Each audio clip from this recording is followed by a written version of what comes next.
Me desperté de la anestesia en la penumbra de una sala de hospital público, rodeada de paredes desconchadas y un silencio sepulcral. Con la mano temblorosa alcancé mi teléfono y lo primero que vi fueron las stories de Instagram de mis padres. Estaban brindando con copas de cristal fino por el único hijo que jamás nos ha fallado, mientras yo, literalmente, me recuperaba entre sábanas ásperas de un hospital estatal porque se negaron a prestarme el dinero para una clínica privada. En el vídeo mi hermano Mateo soplaba las velas de un pastel que costaba más que todas mis medicinas del próximo mes. Mi madre lloraba de emoción, diciendo que aquel era el día más importante del año para la familia. En ese instante, entre el olor a desinfectante y el eco de los pasillos, comprendí la verdad: yo nunca fui parte de esa familia. Solo era ruido de fondo que finalmente habían silenciado. Todo empezó hace exactamente 5 semanas. Mi nombre es Elena, tengo 34 años, y siempre pensé que teníamos una relación normal, a pesar de que Mateo, mi hermano menor, siempre fue el sol alrededor del cual orbitaba el universo de mis padres. Hace un mes empecé a sentir un dolor punzante en el costado que no remitía con nada. Cuando por fin fui al médico, el diagnóstico fue tajante: cirugía de urgencia. No era mortal si se hacía a tiempo, pero no podía esperar. En ese momento mi situación financiera era precaria. Había perdido mi empleo por un recorte de personal y mis ahorros se habían esfumado en el alquiler de mi piso en las afueras de Valencia. Cuando el cirujano me dio el presupuesto total de la operación y el postoperatorio, supe que no podía cubrirlo sola. Esa misma noche fui a casa de mis padres. Ricardo y Beatriz vivían en un chalet espacioso en una zona exclusiva de la Avenida de los Chopos. Sabía que tenían ahorros de sobra.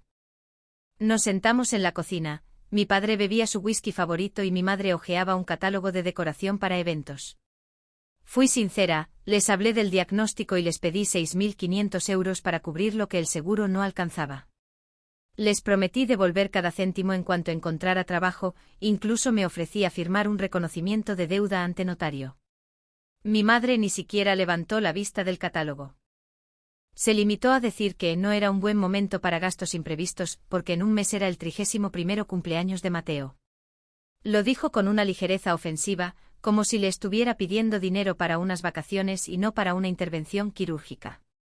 Mi padre añadió que Mateo ya era un hombre y que su entrada en la década de los 30 debía celebrarse por todo lo alto, invitando a todos los socios y parientes. Ya habían reservado el salón principal del Hotel Real y pagado un depósito no reembolsable. Cuando pregunté si la fiesta de mi hermano era más importante que mi salud, mi padre dijo que era una dramática y que la sanidad pública era perfectamente capaz, que solo tenía que esperar mi turno en la lista de espera. Durante la semana siguiente busqué alternativas. Llamé a amigos, pero todos tenían sus propias hipotecas y problemas.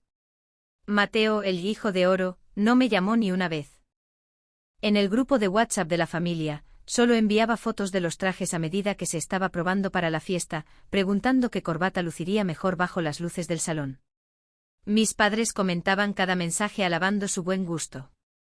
Mis mensajes informando que mi cirugía se había programado para el 14 de agosto, el mismo día del cumpleaños, fueron ignorados. Cuando le escribí directamente a mi madre diciéndole que estaba asustada porque entraba a quirófano el 14, me respondió 5 horas después: cariño, intenta terminar pronto. Los invitados llegan a las 6. Quedaría muy feo que no salieras en la foto familiar. Leí el mensaje 3 veces. De verdad creía que iría a una fiesta recién operada. O peor, no le importaba el procedimiento, solo que la imagen de familia perfecta en redes sociales no sufriera daños. 10 días antes de la operación, el dolor se volvió insoportable.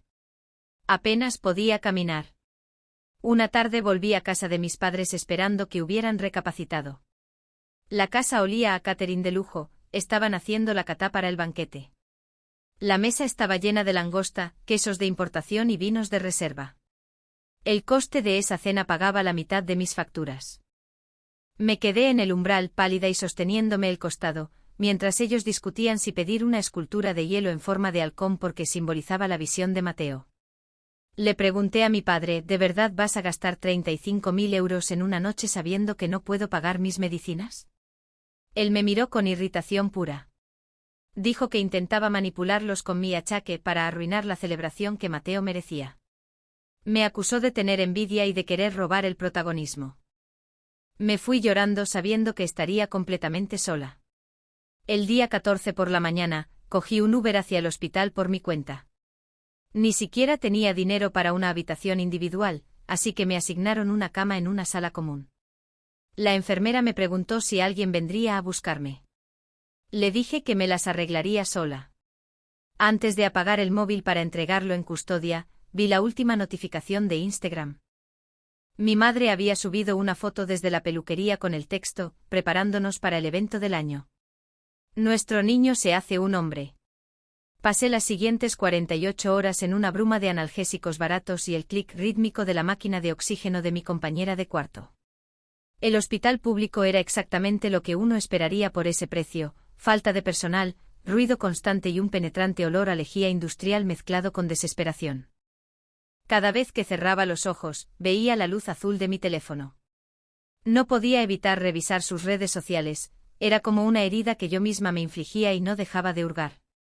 Mi madre, Beatriz, había subido una serie de vídeos titulados Los 31 de Mateo.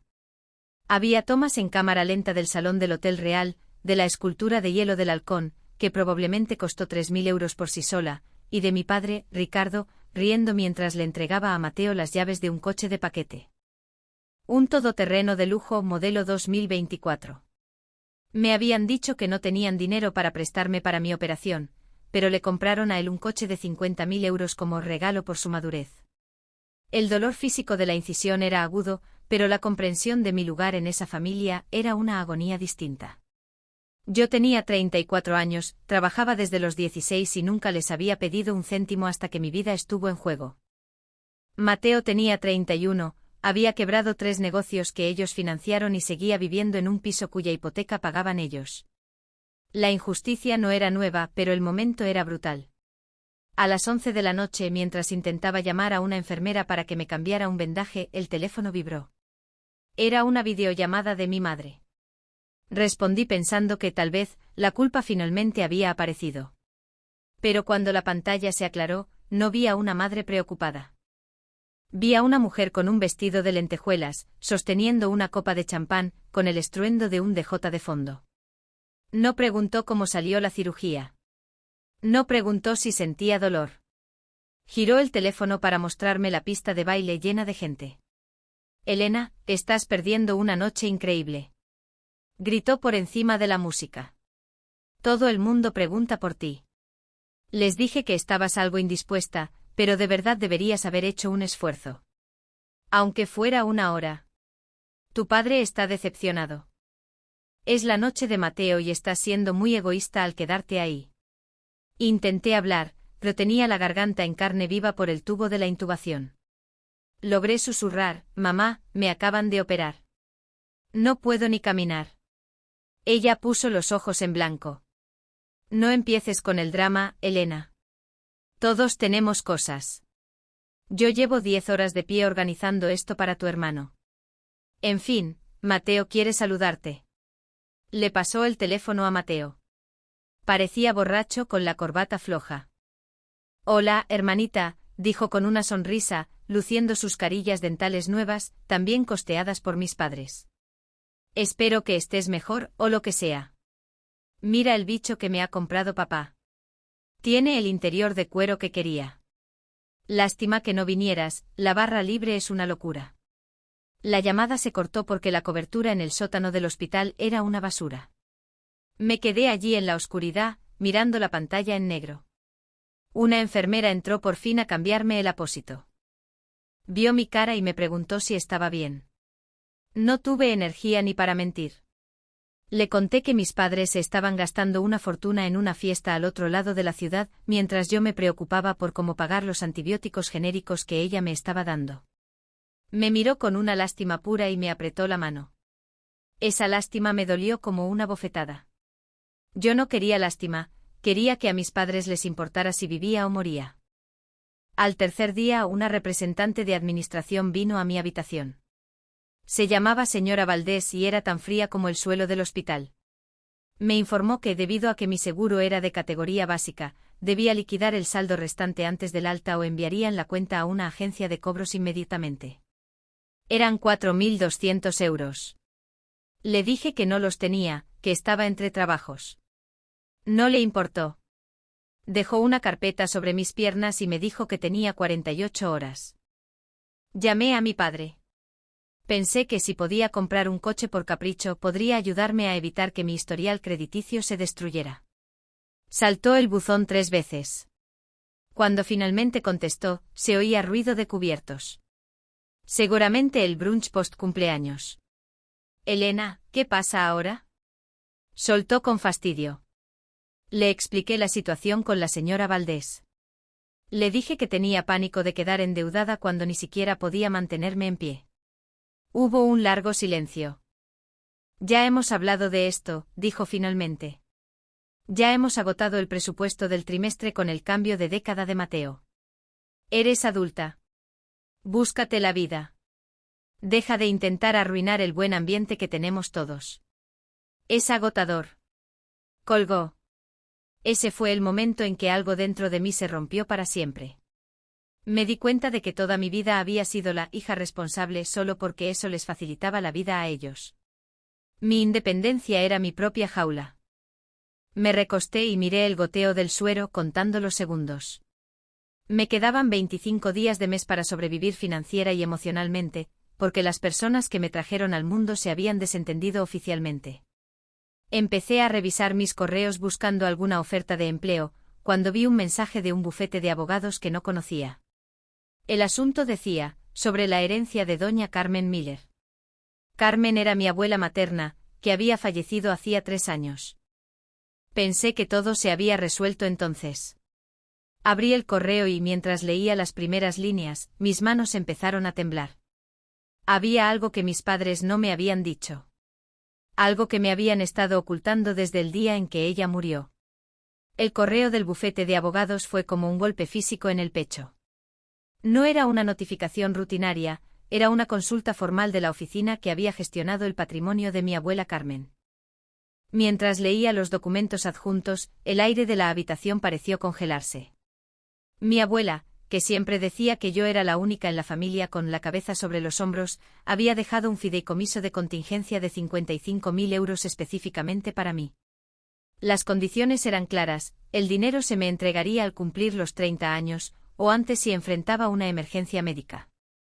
Mis padres eran los administradores hasta que los fondos fueran liberados. Yo tenía 34 años. Ese dinero debería haber sido mío hace 4 años.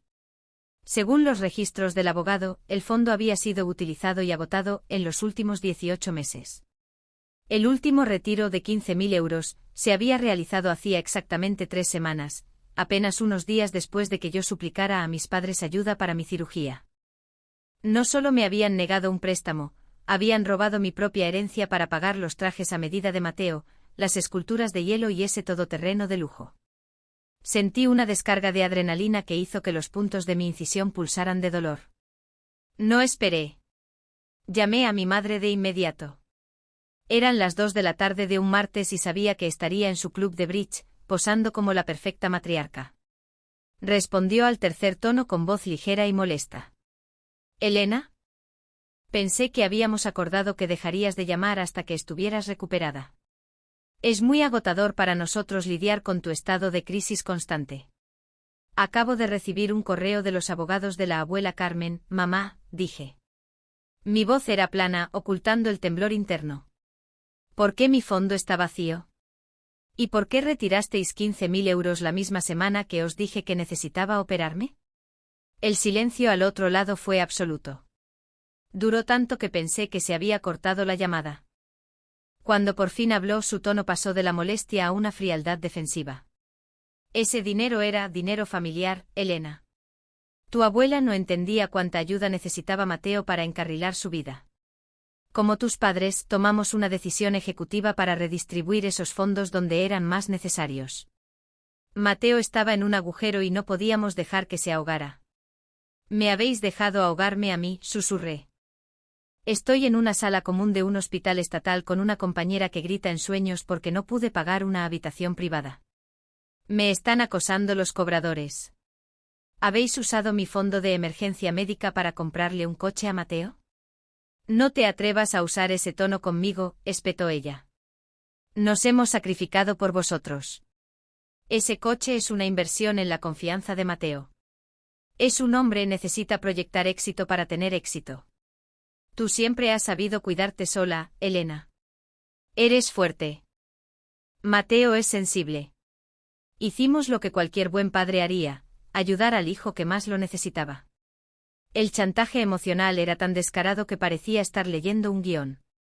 Realmente creía que robar mi herencia para financiar la fiesta de un hombre de 30 años era ser buenos padres.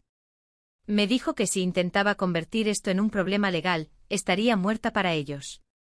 Me llamó codiciosa y dijo que mi abuela se avergonzaría de mí por elegir el dinero sobre la lealtad familiar. Y colgó. Una hora después mi padre me envió un mensaje de texto. Sin llamada. Solo texto: si vuelves a acosar a tu madre mientras está con sus amigas, habrá consecuencias. Te hemos dado un techo durante 20 años. Considera ese fondo como el pago por los costes de tu crianza. No vuelvas a contactarnos hasta que estés lista para pedirle perdón a Mateo por intentar arruinar su mes especial. Me quedé allí, mirando el móvil.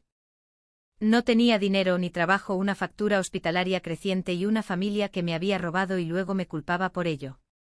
Mi presión arterial subió tanto que los monitores empezaron a pitar. Una enfermera entró corriendo. No pude ni hablar, solo señalé la pantalla. En los días siguientes, la tensión empeoró. Mateo empezó a publicar en Facebook, claramente asesorado por mis padres. No me mencionaba, pero escribía textos largos sobre personas tóxicas, que intentan hundir a los demás en sus momentos de alegría. Mis tíos y primos, que habían estado en la fiesta disfrutando del lujo, daban a me gusta y comentaban que hay gente que no sabe alegrarse por los demás. Me estaban vilipendiando desde una cama de hospital personas que se estaban gastando mi dinero. El día que me daban el alta, la señora Valdés de Administración regresó. Parecía aún más decidida. El pago no se ha efectuado, Elena. Nos han notificado que su contacto secundario, su padre, ha impugnado formalmente la responsabilidad de sus facturas. Esta tarde enviaremos su expediente a una agencia de recobros externa. No tenía a dónde ir. No podía pagar un transporte a mi piso, y mucho menos el alquiler del próximo mes. Estaba débil, dolorida y acorralada. Mientras me vestía con manos temblorosas, mi teléfono vibró por última vez. Era una foto de Mateo. Estaba en el concesionario, tintando las lunas de su nuevo coche. El pie de foto decía: la vida es buena cuando tienes gente que te cubre las espaldas de verdad. Almohadilla, la familia es lo primero, almohadilla, bendecido. Me di cuenta entonces de que no eran solo indiferentes, estaban disfrutando del poder que tenían sobre mí. Querían que volviera arrastrándome para sentirse superiores. Miré el correo del abogado una vez más. Había un detalle que se me había pasado por alto en el impacto inicial, una cláusula sobre acceso no autorizado por parte de los administradores. Tenía 48 horas antes de quedarme en la calle y arruinada. Tenía que elegir, dejar que me destruyeran, o hacer algo que garantizara que esta familia nunca volviera a dirigirme la palabra. El día que llegaron las citaciones judiciales fue el día en que el silencio finalmente se rompió. Era un jueves, el 29º día de este mes infernal. Yo seguía en aquel hostal de mala muerte comiendo una sopa tibia, cuando mi teléfono explotó, 42 llamadas perdidas y más de 100 mensajes.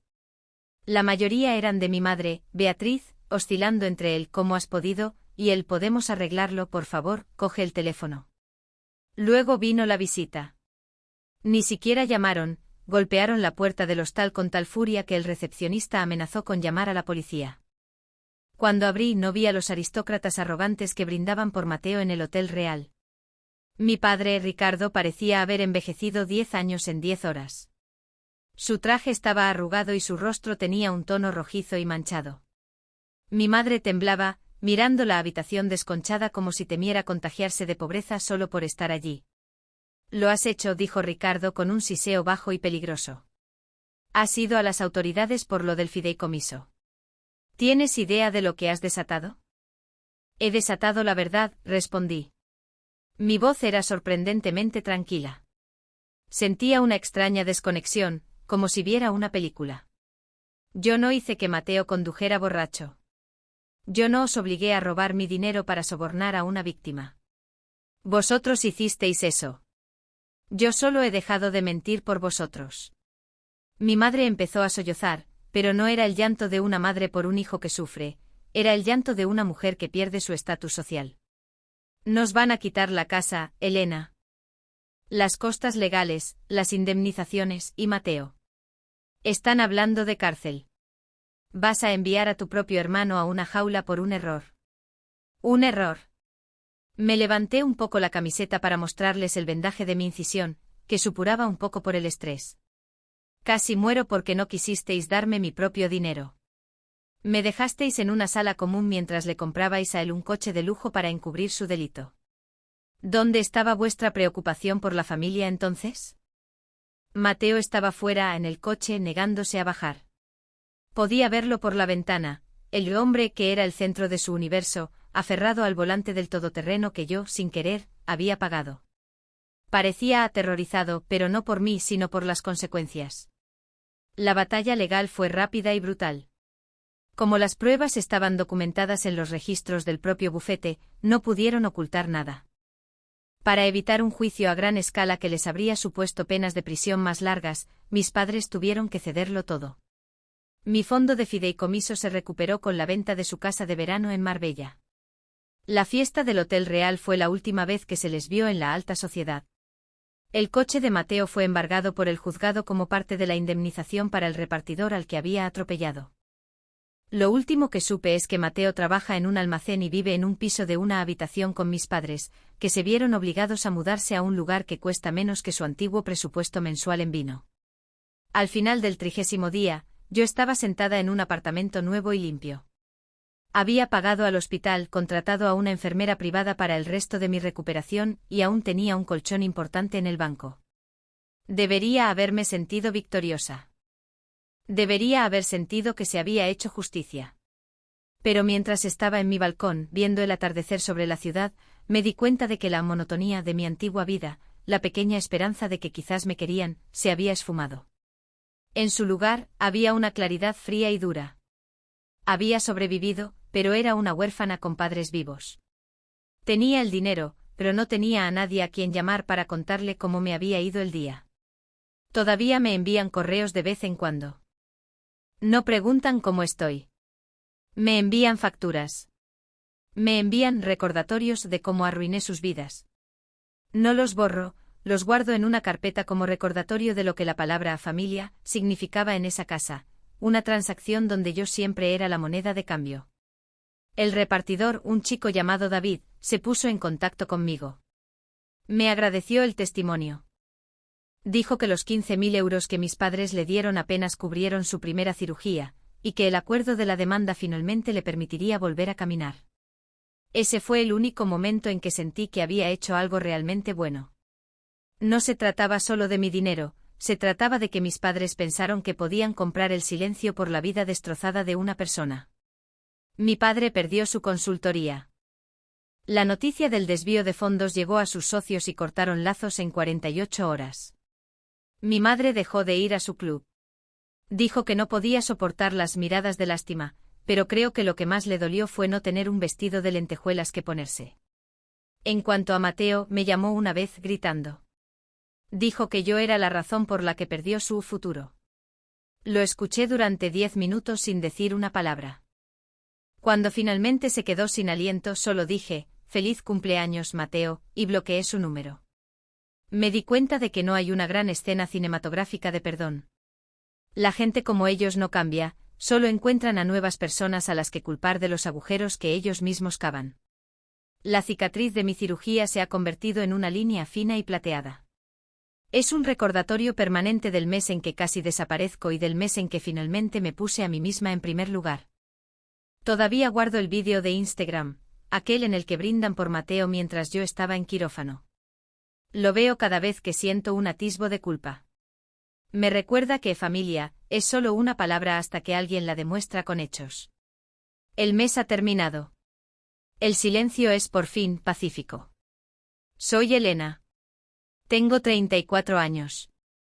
Tengo 50.000 euros, salud y un teléfono que ya no suena. Y honestamente nunca me he sentido mejor.